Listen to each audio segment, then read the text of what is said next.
Hey, what's going on, guys? Welcome back to another video. Today I wanted to get on and kind of chat about the FNAF movie. So if you guys have watched the FNAF movie, you're free to watch this, or if you haven't and you want spoilers, I mean, I guess stick around, but yeah, there's be some spoilers in this. The first thing I want to talk about is the fact that I think this movie was a lot better than the first. Now I say that for a number of reasons, but also I want to say I'm very surprised. I thought it was pretty good, but I did see a lot of people that honestly didn't like it at all.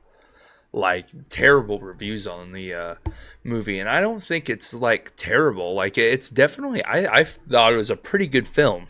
One thing I liked about it was the models. The models of the withered animatronics, the toys were awesome. I really like that. I like the marionette too.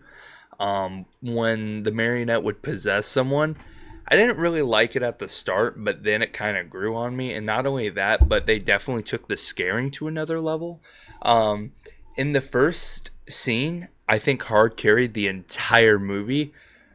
It was beautiful when it would be Spring Bonnie was chasing the marionette, the child one with a kid in her arms, as she was going away. The suspense when he was coming up behind, especially when you're in a movie theater and you could feel it, like it's awesome.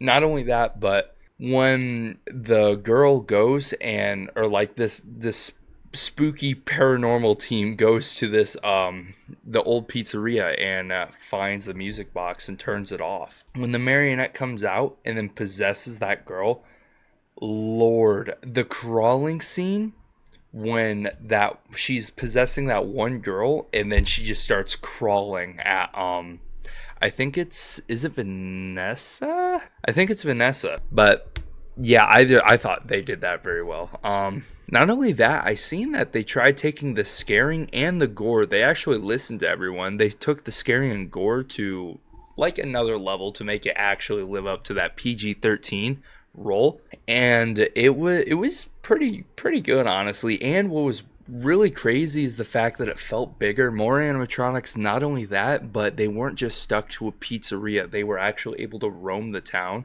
which kind of like I thought it was a like weird, but it was also cool to see him outside the pizzeria. Okay, one take that I really didn't like, and I hated it for a while, even on the first film, was the fact that all the FNAF characters, like the robots' eyes, are just bloodshot. Like there's no reason why it needs to be bloodshot.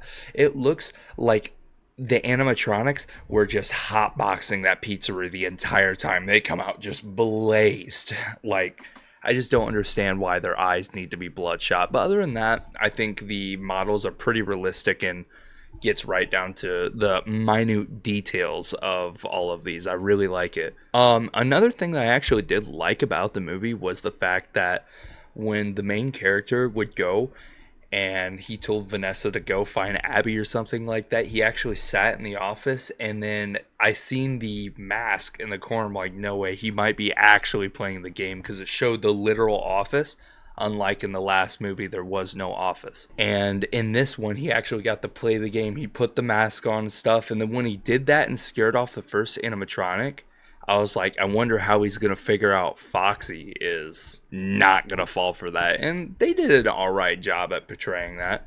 I figured he was going to like flash him with the light and then they would have been like that or something like that to like stall it. But no, he just turned off all of the animatronics. So I guess that was alright. But okay, and another complaint that I did have about it was the Faz Fest. Now this Faz Fest, this build up, I thought was going to be this build up for the Faz Fest was like throughout the entire movie. It was catastrophic. I thought the Faz Fest would have been would have played a bigger part, but no, it just happened in just like a house.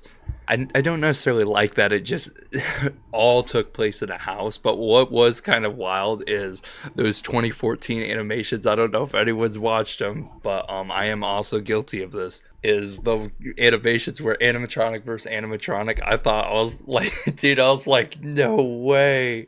I went there with a couple buddies. I looked over to Mr. Fruit Stack, and I was like, no way, it's back to 2014. He's like, dude, this is so cinema. Also, what made this film way better is the fact that they added Corey Kenshin back in as a taxi driver. I mean, that just made the film. That was beautiful. But I didn't like the gore, like I was saying.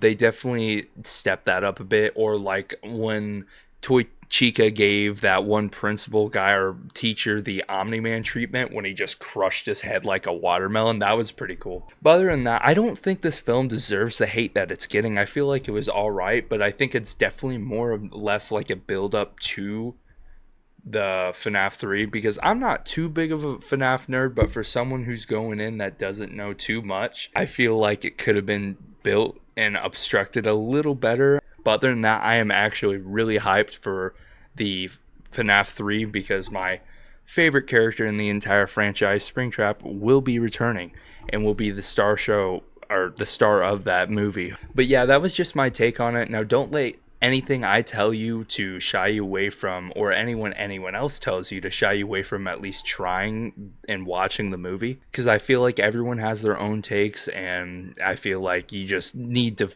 watch it yourself. But I'm gonna say for $10 that was pretty worth it. Thank you guys so much for listening to my rant. Make sure if you're new to this channel, like, subscribe, do all that good stuff, and yeah, I'll see you guys in the next one. Bye bye.